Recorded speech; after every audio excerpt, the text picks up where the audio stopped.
আসসালামু আলাইকুম। শুভ সন্ধ্যা। কে কে বড়ইয়ের ভর্তা পছন্দ করেন? বড়ই আর কামরাঙ্গা। তো আমি গ্রাম থেকে বড়ই নিয়ে আসলাম। আর গাছের কাঁঠালের মোচা নিয়ে আসছি। তো এগুলা দিয়ে ভর্তা বানাবো। তো আমি পাটায় পিষে আমি আগে বড়ই বিচিগুলা বের করে ফেলছি। বিচিগুলা বের করে ফেলে দিয়ে তারপরে শুধু শাঁসগুলা নিয়ে আমি বেটে ফেলছি। বেটে আমি একে একে ধনিয়া পাতা কাঁচামরিচ বাটার পরে অনেক সুগন্ধ বের হইছে। চারিদিকে মো মো করতেছে মোচা আর বড়ই ধনিয়া পাতা কাঁচামরিচ যখন পাটায় পিষতেছিলাম তখন চারিদিকে সুগন্ধ মো মো করতেছে। তারপরে এগুলা সবগুলা বেটে আমি মাখে ফেলতেছি। আমি দিয়েছি লবণ, চিনি, তারপরে দিলাম একটু তেঁতুলের আচার, প্রাণ আচার তেঁতুলের, এমনি তেঁতুলের গড়া বানানো আচারও দিছি। টক মিষ্টি জাল অনেক মজা হয়েছে।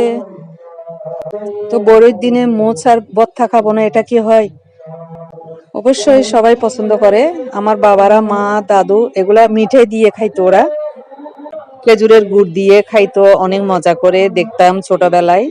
তো আমাদের ছেলে মেয়েরা তো এগুলা খাইতেও পারে না, এনজয় করতে পারে না। এখন আমরা যখন আসি এখন বাচ্চাদেরকে আবার শিখাচ্ছি নতুন করে। তারপর বানিয়েছিলাম কামরাঙ্গার ভর্তা। কামরাঙ্গা কেটে কাসুন্দি দিয়ে শুকনা মরিচ দিয়ে মেখে লবণ দিয়ে চিনি দিয়ে অনেক মজা।